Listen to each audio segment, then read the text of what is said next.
بسم الله الرحمن الرحيم. الحمد لله رب العالمين، والصلاة والسلام على سيدنا محمد الفاتح الخاتم وعلى آله حق قدره ومقداره العظيم. فالحمد لله ‘yan uwa musulmi na faɗin duniya gaba ɗaya, ina so ne mana wani tsokaci kan irin wannan abubuwa da suke faruwa, musamman abin da ya faru a wannan sati da ya gabata, wadda ƙungiya ta ECOWAS wato haɗin kan ƙasashe na Afirka suka fitar da wata sanarwa mummunar kalma, mummunan bayani wanda ya tada hankalin dukkan mai imani. Suka ayyana da bakunansu marasa kyau cewa hukuncin zagin shugaba sallallahu alaihi wa alihi wa sallama wato ya kamata a canja shi ya zamo ba kisa za a yi ba, wanda ba zan iya maimaita irin abin da suka faɗa ga janibin shugaba sallallahu alaihi wa alihi wa sallama ba.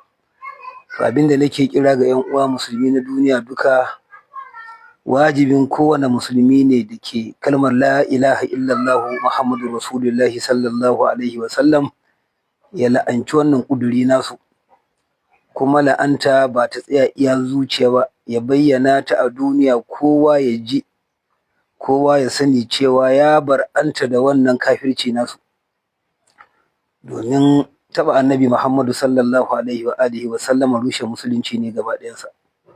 Saboda haka ne aka zartar da hukuncin kisa ga dukkan wanda ya soki janibi na shugaba sallallahu alaihi wa alihi wa sallama, wanda ko wani abu da annabi ya amfani da shi in ka walakanta shi, hukuncinka wajen akasarin malamai shine a kashe ka. Balle kuma a ce ka yi zagi ko ka faɗi mummunan magana ga shugaba sallallahu alaihi wa alihi wa sallama, to wannan ba mu buƙatar kowa ya sa mana baki cikin wannan harka. Abin da nake nufi, ko wani alƙali ko wani soja ko wani ɗan sanda ko wani sarki ko shugaba, duk wanda yake riƙe da wani madafun iko, to janibin zagin manzon Allah sallallahu alaihi wa sallama, musulmi su ne alƙalai, su ne sojojin kansu, su ne ‘yan sanda, su ne kotun, za su zartar da hukunci ne nan take akan wannan mutumi. Ba a buƙata sai an miƙa shi zuwa ga wani a irin wannan ƙasa tamu. Idan da ƙasa ce mai gudanar da tsari na musulunci, to wannan dama duk mutumin da ya zagi annabi Muhammadu sallallahu alaihi wa alihi wa sallama, to kai tsaye za a miƙa shi zuwa ga hukuma ne don an san za ta yi mar hukunci irin yadda ya dace. Amma abin da ya sa mu musulmi za mu ɗauki mataki da karin kanmu, ganin ba za su iya aiwatar da wannan hukunci ba, wala Allah ƙarshe ma cika shi za a yi tafi kayansa ya ci gaba da walwala, domin suna ikirarin ‘yanci. Saboda haka mun bar'anta ga wannan kafirci nasu, ba ma tare da shi. Saboda haka ne muka yi gangami cikin garin Fatas, kuma muka tare dukkan malamai na dukkan ƙungiyoyi na addini. Kowa ya nuna alhininsa da ɓacin ransa da kalmomi da suka dace a yi, muka wazza'a shi a duniya. Saboda haka ina ƙara sanar da ‘yan uwa musulmi dukkaninmu gaba ɗaya mu haɗu mai Allah wadai da wannan ƙazamin magana daga bakunan waɗannan iblisai. Kuma abin da zai baka mamaki, ita wannan ƙungiya ta ECOWAS fa an yi ta ne don tattalin arzikin ƙasa na waɗannan ƙasashe, da kuma wato nema mata kariya daga dukkan abin da zai rushe ta. To amma kuma za ka yi mamaki,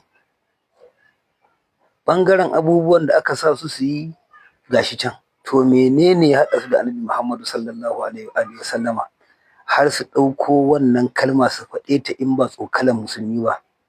Saboda haka lallai ya kamata kotun duniya in dai tana aiki da gaske ta hukunta su, wanda suka yi kalmomin da ita ƙungiyar kanta a hukunta ta, domin wannan shine ta da zaune tsaye.